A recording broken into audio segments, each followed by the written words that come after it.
That's a lot. If you all like, well, a lot of y'all know me, and that's uncomfortable for me. I'm gonna be honest, because I don't like to talk about myself, and I'm appreciative of the things that the Lord has done in my life. He's allowed for me to do so many amazing things. He's allowed for me to see many people. He's allowed for me to speak in front of a lot of people, not this many people, but he's done, he does the things. So I wanted to really get started by, just giving thanks and gratitude to the place that raised me, Greater Works Ministries.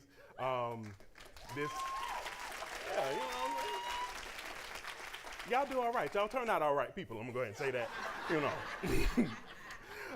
But yes, like I grew up in this church. I've done so many things in this place, and I've started here. Everything that I have been able to do was born out of the principles and the things that I've learned here. So to your point in the introduction, I still to this day remind myself of things that I have learned from this man sitting right here and this woman who has led our congregation. So I do want to take a moment, and I know today is about our graduates, and we definitely are celebrating you guys all day long, but I do want to take a moment for us to recognize my man of God and my woman of God, Pastor Baker and First Lady Baker.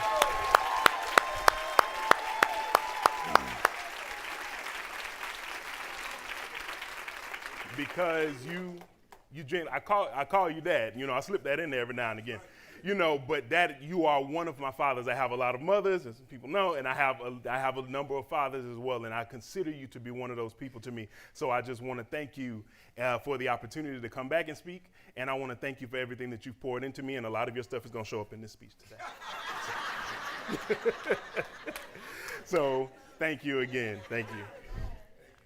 All right, so I thought a lot about what I would say on today, and to repeat what Richard shared, I knew that I was in the right vein when I heard people start speaking, because I too have 4 points that that I want to share today, with our graduates. And I appreciate everyone that came before me. You all spoke so well and so eloquently. And I was just telling Richard in the back, like, I definitely remember teaching, doing summer camp and having to keep Richard off his PSP. So we've come a long way. I feel like it's safe to say that we've come a long way. So, so going forward, again, like, these are the things that I thought about when I took time and I prayed about what I was going to say on today, and just thought about it. And these are the things that that immediately came to me. So to our graduates, these are directly for you, but everybody else, you all, I'm sure, can take something away from this, okay? So the first thing that I wanted to share was from the idea of two things, and a lot of times, because of our society, we learn that, that there's either one or the other, and there's no room for the in-between. But I wanted to make sure that I gave our graduates today, like, the information and the real-life experience that there's a duality that exists in all things. There's a multiplicity that exists in one thing. So the first point that I want to make is you are stronger than you think you are, and you will still need help. Okay, so the scripture that I tied to that is Proverbs 11:14, and that says, "Without guidance, a nation falls, but victory is won through many advisors." So you have a lot of information. You know things. You have now accomplished the journey in your life that you are never going to do again. Not high school. You won't do high school again, but you will go on to another thing. But to yourself, in your own mind, you should think of yourself as a nation. You're operating in a certain way. You're operating with the desire to develop something that the world hasn't seen before, or at least that you and your family have not seen before. So in your operation, in the things that you are doing, you have to always remember that I need help. I need somebody to come in and tell me, because I have great ideas, I have amazing ideas, but I'm going to run some of these ideas by the people who have done what I've done before me, before I jump out and get myself into a shipwreck. You have to be careful. There's a lot of stuff that you can do. You probably have a lot of talents. And I've always intentionally worked with people that were younger than me, because I've always felt like, personally, my purpose was tied to assisting other people achieve their purpose. And so for me, I've always worked with people a little bit younger than me. And the thing that I have noticed, like in the generation that, in you all's generation, and by that generation, I mean the people who've never had the satisfaction of slamming shut their phone when they're mad. I ain't talking to you no more. Bye. Y'all will never know that joy. You just, all you can do is click in and that's it. But in you all's generation, y'all are incredibly talented and y'all have so much tenacity and drive and energy and like this thing that this thing that I've never seen before, and the people who have come before you all, and y'all have such access to information, but in that, you cannot forget that you need guidance. You should have a group of people who can tell you, no, I think maybe you should take a different approach. And let me tell you something that I hear a lot. Everybody's not hating on you. Everybody's not hating because they want your gift to be packaged appropriately. Now you have to learn how to chew up the meat and spit out the bones, because some people are. Some people don't see themselves striving and achieving the things that you may have in your mind, and so they're critical of it. They don't understand it. So you'll have those people, but you have to learn to have an ear of discernment so that you can hear and say, like, is this a valid critique? Or is this something that I need, that I can be like, no, I'm not going to let that influence my direction. But there's not weakness in asking for help. That's an ultimate strength, because it takes a different kind of character for somebody to be able to say, I believe in this so much. I love this idea so much. I love this thought that I have for my life, this plan that I have for my life so much. But I need somebody to direct me. I need guidance. I need, help me. That can be a peer. That can be somebody younger than you. It does not matter. Your age is not tied to whether or not you need assistance and whether or not you need somebody's feedback and somebody's guidance in a place. So I wanted to speak on that. Do not run from asking for help. Okay? So seek assistance. You owe it to yourself. And really quickly, wise counsel is not always in the hands of people who appear successful either.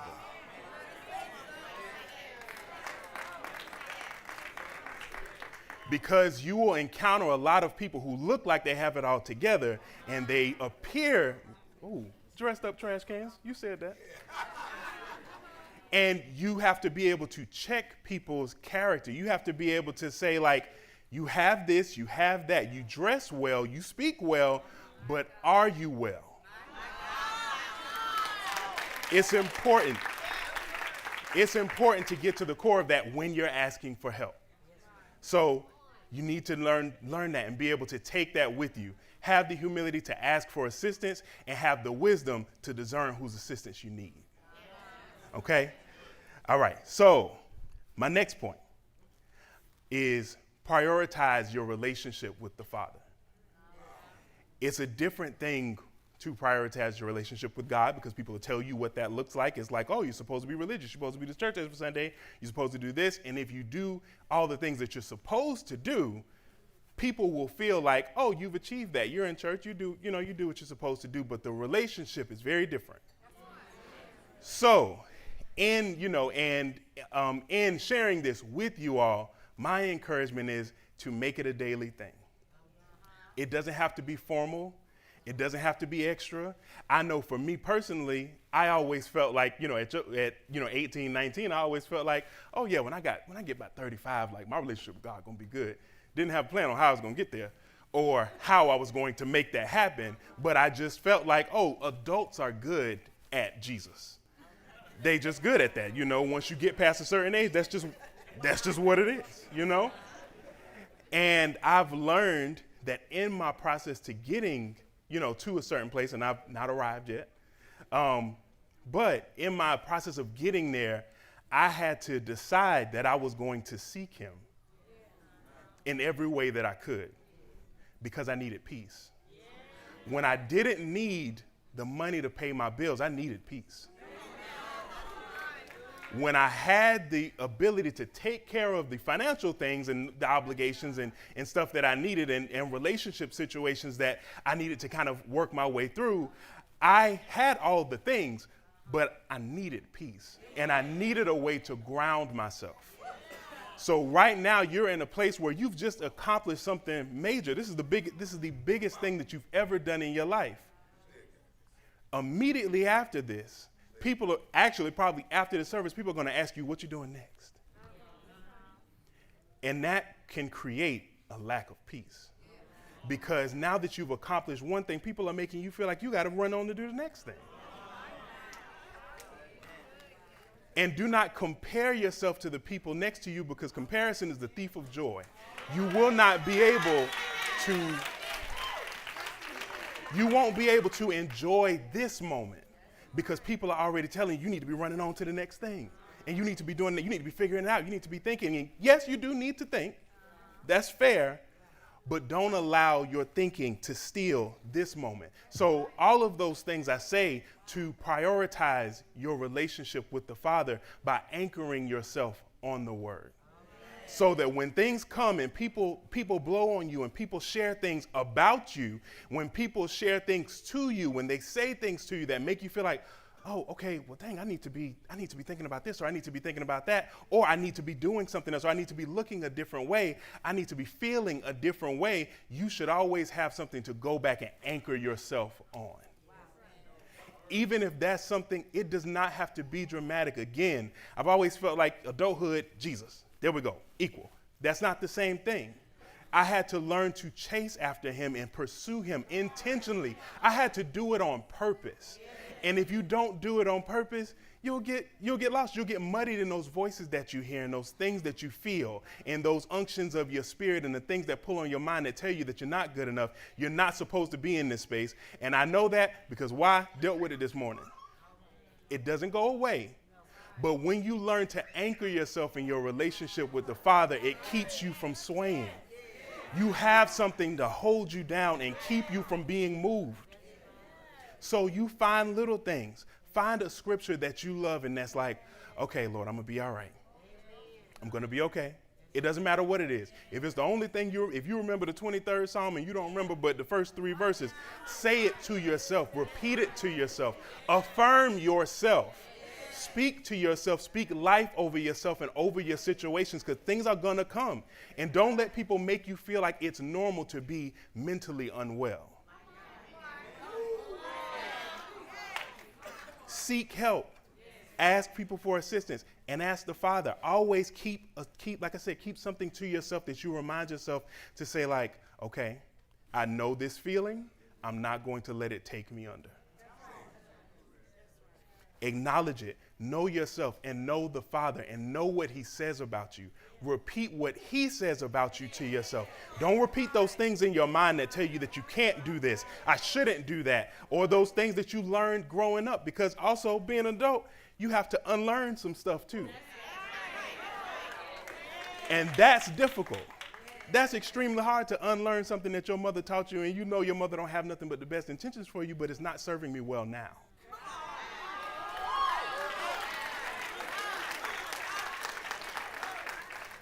So anchor yourself on your relationship with the Father and on your relationship. I thank God for my parents. I thank God for my aunts and my sister and my grandparents and all of the people. I've met so many amazing people who have consistently prayed for me and who have, helped me grow into who I am today. But I cannot continue to lean on what they have done. So now, this time is about you finding your relationship with the Lord. So prioritize it. Again, you have to do it on purpose. It has to be something that you do consistently, and you have to do it on purpose. And again, we're going to repeat stuff because all of us were in the same headspace. But Matthew 6:33, seek ye first the kingdom of God, and all these things will be added to you. And things are not always material either. Peace is a big deal. Peace is a big deal. The ability to make your own decisions, it's a big deal. Because when you don't have the grounding of this relationship, you will sway anyway. People can tell you anything. So I say that to say again, just prioritize your relationship with him. Seek him. Do it on purpose. And that's your private time. You don't have to come here to seek him. You can seek him in your car, at your house, washing your dishes, driving to the McDonald's drive-thru. Seek him and do it on purpose. Okay? All right. So my next point is one that really big one that I learned from here, and I told you it's coming up. God doesn't mind you planning your life, but you must include him in it. Now, once you anchor yourself, you will have more confidence in yourself. You'll believe more in the things that you believe in and things that you create out of your creative ideas, out of your, organizational ideas, out of your where you want to go to school. If you don't want to go to school at all, because that's a viable option, we need tradespeople. The industry's dying. But whatever you do, once you do anchor yourself in the Lord, you'll be more confident. You'll believe in yourself more, and you will start to plan things. You'll start to do things, and stuff will start to come to you. It'll come naturally, and you're like, okay, I can do that. Okay, I can do that because the Lord said I can have the desires of my heart. I can do that. However, you need to include his purpose for your life in the plans that you make. I can do a lot of things. I can do a lot of stuff. I have learned to be a jack of all trades. But the thing about being a jack of all trades is it makes you a master of none. So I have to be intentional about seeking the Lord's guidance in what I do with my life and what I do with my gifts and the things that he's told me, that he's given to me to do. So it's important that in your planning, in your doing, because, let me check this out. Proverbs 19:21 says, many are the plans of a man's mind, but it's the purpose of the Lord that prevails. You could do a billion things. You could do everything. You could do hair. You could do nails. You could go and sing. You could be great at organizational things. You could run an office. You could manage a building. You could manage a corporation. But if that's not what the Lord's plan for you is, and it's important that you know his plan for you by prioritizing your relationship. See how I did that? By prioritizing your relationship and being able to listen and hear the voice of the Lord guide you in a direction. And you're not going to want to do that all the time, but you have to do it because it doesn't matter. This is, as you make the Lord your foundation, what he says is the only thing that stands. So in you doing that, you have to remember the purpose of the Lord is going to prevail anyway. So I could go and, decide that I'm going to, open a, hair salon for 20 years, but I'm going to always go back to what he wants me to do. And it doesn't matter how I get there because his purpose will prevail over everything. So it's important that you prioritize your relationship when you're choosing your path. I've done a lot of things on the way to where I am now, and I'm not where I'm going to end up. But I'm always doing, every decision that I make is with the influence of the Holy Spirit and listening to the Holy Spirit to give me direction on what the Father would have me to do. So when you're prioritizing, ask the Lord to be like, should I? You know what, Lord? And you ain't gonna listen the first time. I'm gonna tell you from experience. You're not gonna listen the first time. But in your planning and in your plotting and planning how you're gonna do stuff, ask. Just ask. And say, Lord, is this what you have me to do? And then watch, because there'll be signs, things will happen, stuff will come up, and you're going to have to also be able to discern, is the difficulty in this something that the Lord is sending me to make sure I'm going to push through and do it anyway? Or is it something that's telling me, stop right there, redirect yourself? And I learned years ago to thank God for keeping me from the things I thought I wanted.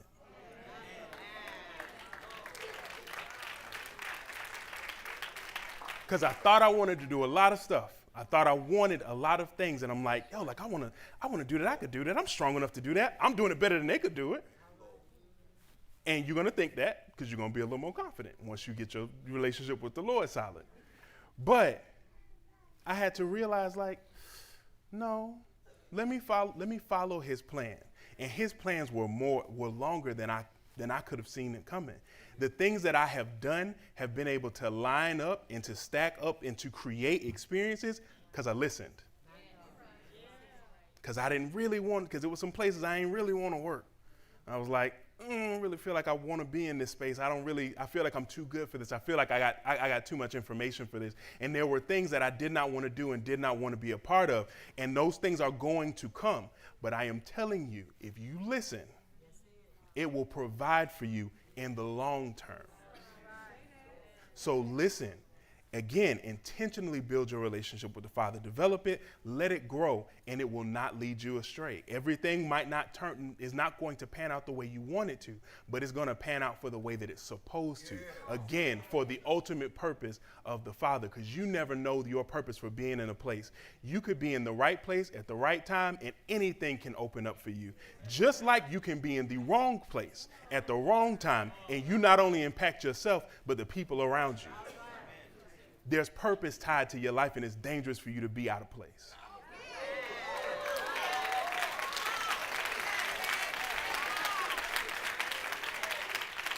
And that's not just for you. That is for the people connected to you. Richard just shared his testimony. He's the first person in his family to graduate college, right? In his family. And he feels like, I'm able to break a curse. I'm able to break something off of my family. I can go through and do this.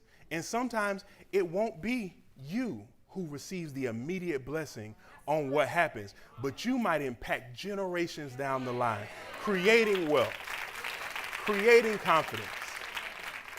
So again, it's purpose tied to your life.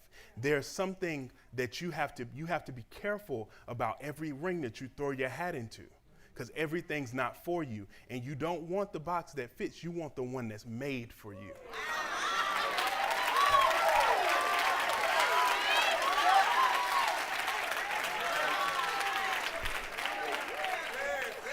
So, and I mean that. I work with students. That's my job. I work with students. And for me, that's a passion of mine. I believe in guiding you in the right way. You don't want the box that fits. You want the one that's made for you. You break the mold. You weren't meant to be a copy of anything that has come before you.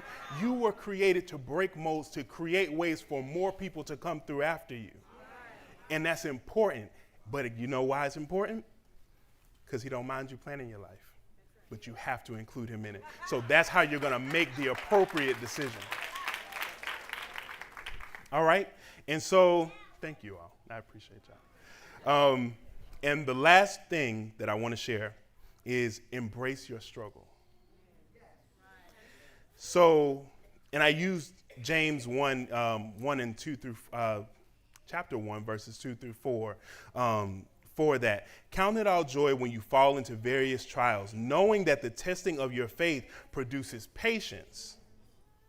But let patience have its perfect work, so that you may be perfect and complete, lacking nothing. So you don't want to complete your journeys and you still got points to make up. Because sometimes when you fail tests, you got to go and do that again. So it's important that you learn to enjoy the struggle. It builds character. It builds confidence. It builds patience so that when you get to the next level of your life, you know what? Let me fall back. Let me be patient. Let me learn something in this. Because in that time of you being able to learn and to being able to grow, when you go to the next thing, you will have everything you need. You're still going to learn things along the way, but you'll have everything you need, lacking nothing. Lacking nothing. I'm big on definitions. Nothing. If I said nothing was in this space, I mean absolutely nothing. Not even air. We go that absolute with it. Because lacking nothing, that means that he's given me every single thing that I need. He gave me confidence. He gave me the knowledge. He gave me the information. He's given me the intuition. He's given me the network. He's given me the support. He's given me all of the everything that I need to succeed. And the next space I've already gained from this one. So the cap and the gown that you wear right now, the cords that you wear right now, you don't wear those because they close. These are expensive, and I only wore it. This is the second time I wore this. Thank y'all for inviting me.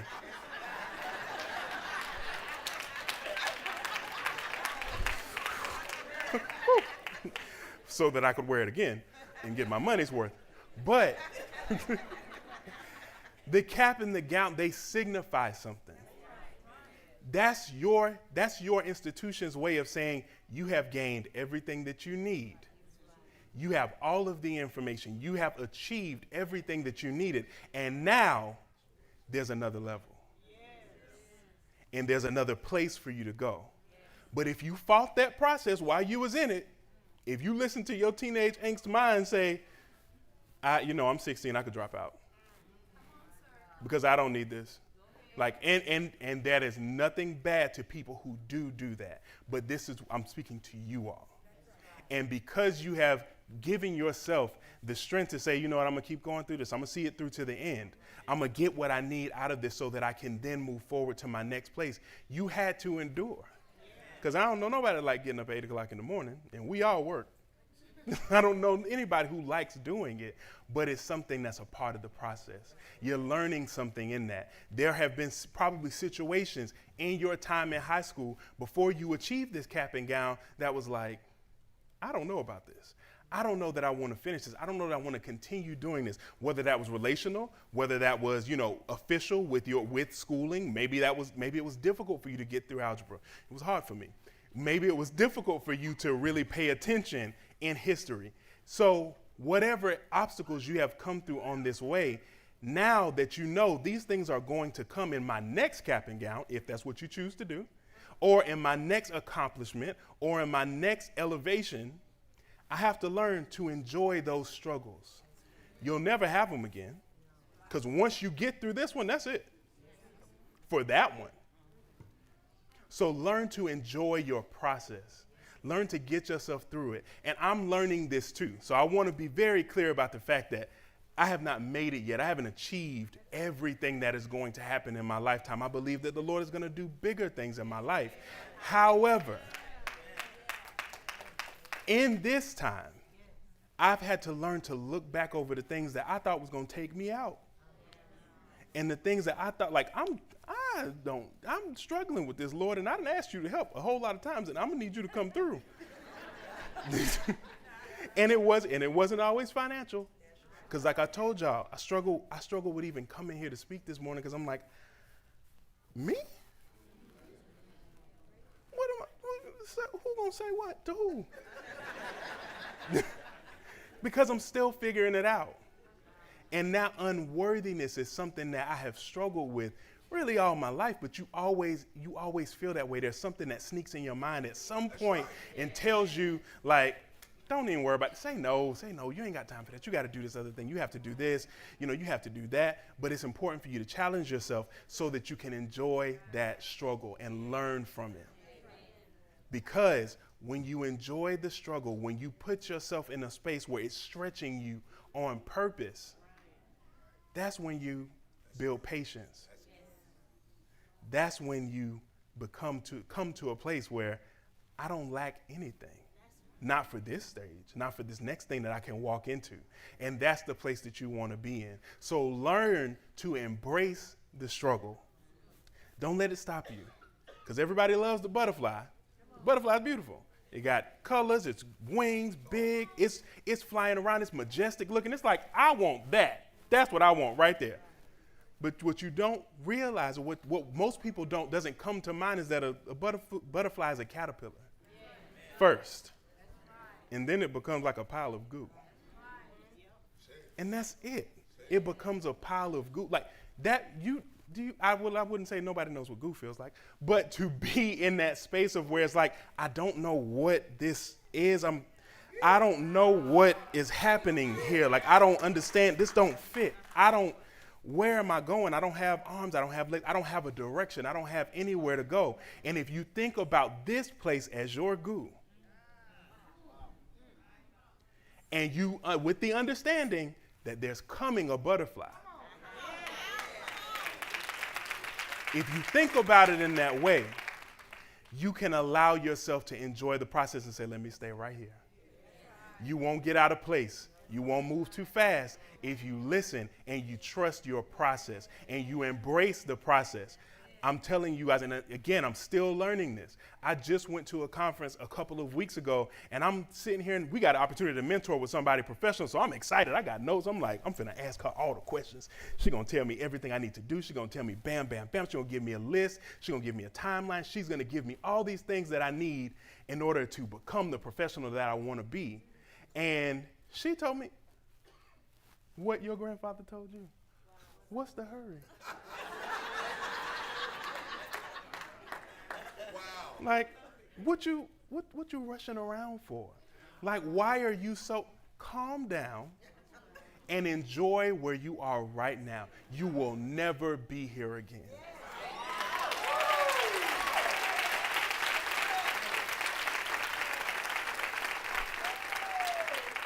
And there's value in this space. There is value right here in this space. We have, and I can speak like this because I'm from here and I come from this place. We have this thing about Brunswick, Georgia, and I do it now. Like, don't nobody know where Brunswick is. I'm from Southeast Georgia, like, somewhere on the Golden Isles, Like, we have this thing of minimalizing where we've come from.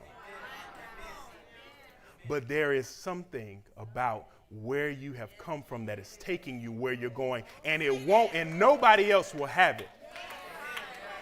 I had a student come and sit in my office a couple of weeks ago, and she's upset. She's having academic hardships. She wants a job, but the academic hardships make it difficult for her to attain that job on campus. And I'm like, this is what you need to do. Like, what's going on? I'm asking questions, and I'm like, okay, what's going on? Like, where you, what's the feeling? What's this? What's preventing you?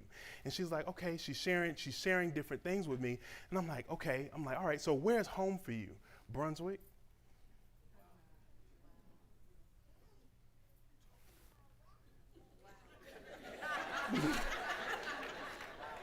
And I'm like, well, I don't know a whole bunch of people. You know what I'm saying? Like, it's not often that I run into somebody who is from Brunswick anywhere outside of, and as a matter of fact, but that was specific. I needed the knowledge that I had from Brunswick to assist her and to help her. Listen, pull it together. We're going to figure it out. I'm from where you from.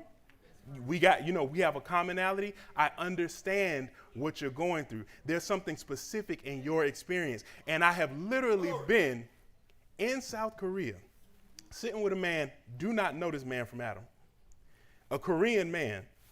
And he's like, okay, where you from? Doing like a little language exchange thing. I'm like, oh, I'm from Georgia. He's like, oh, I lived in Georgia for 10 years. Like, where from? I was like, what's a small town? A lot of people don't know it. It's Brunswick. Are you serious? That's where I worked for 10 years.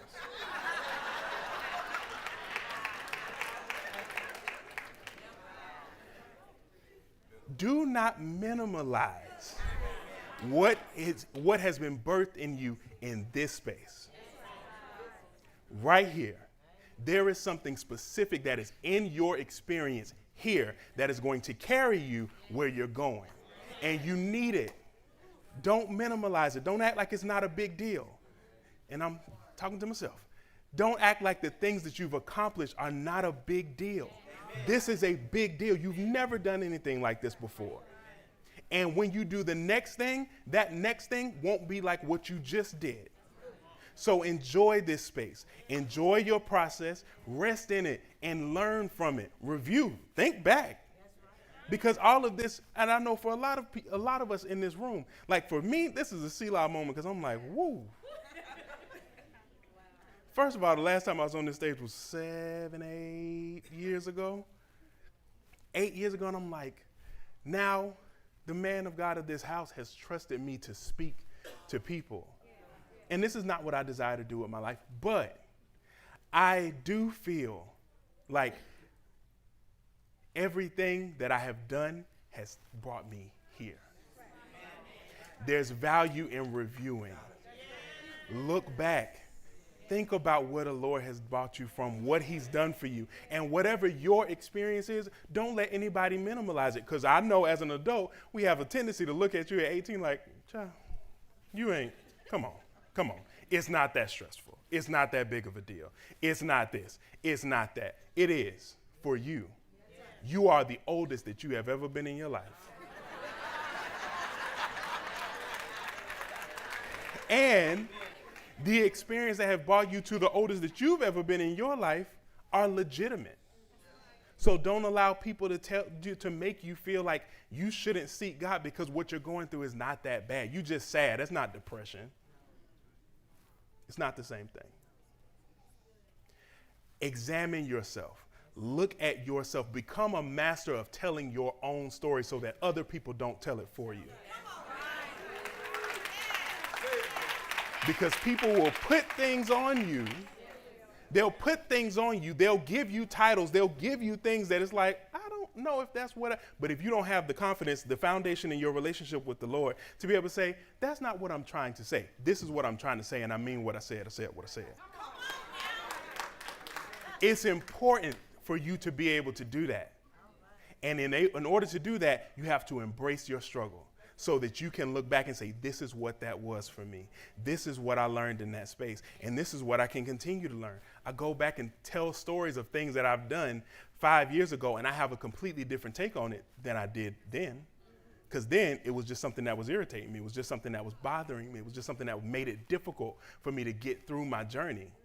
But now I can say, like, no, like that taught me to be patient. That taught me to ask for assistance. That taught me to delegate. That taught me to give myself grace, to not stress myself out, and to not overwork myself for the sake of achieving approval from other people.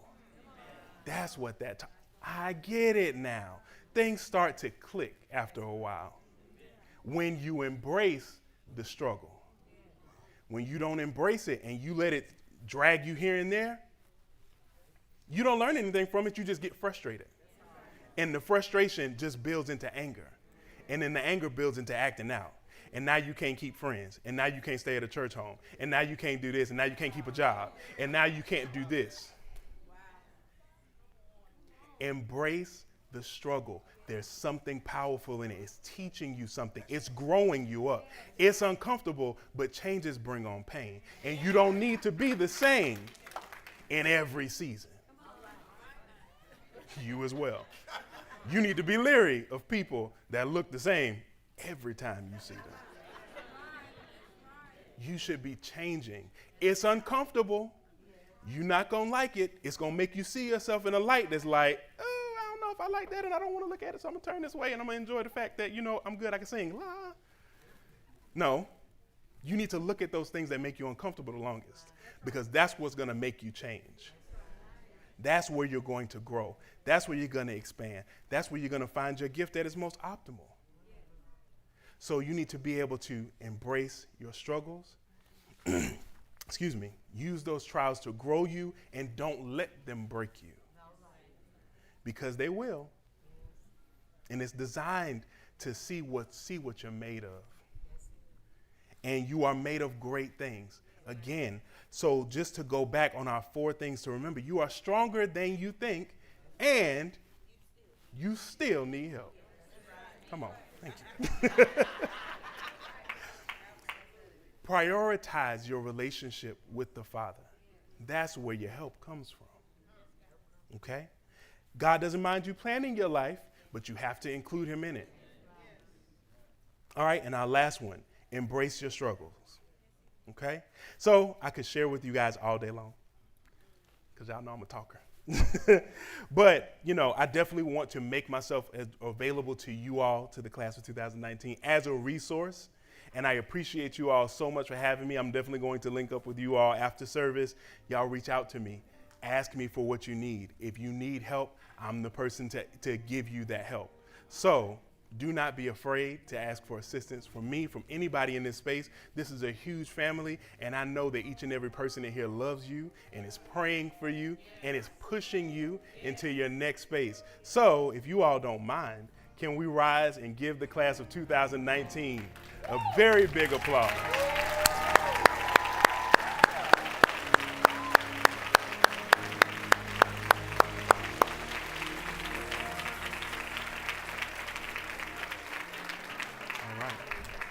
And I thank you all for your attentiveness. I appreciate it. Thank you all for having me. I love you too, Dad.